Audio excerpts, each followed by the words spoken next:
من یادم این را شاید خیلی شما یاد کنم، خیلی یاد کنم که وقتی این متفقین از اطراف ریختن به ایران و زمان رضاخان ریختن به ایران و اون مردم آنقدر خوف داشتن از اینا که آیا چه خواهند کرد، لیکن خوشحال بودن از این که رضاخان را برد. یکی از برکات این هجوم را با اینکه همه اشکالات را مردم در نظرشون بود که چه خواهد شد و چه خواهند کرد،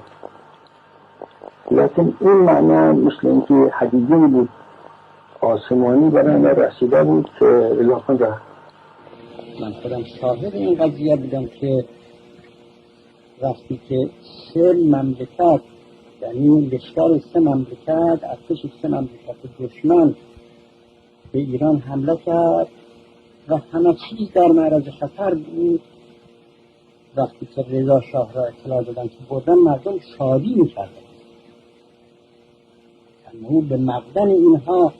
شادی می‌کردند که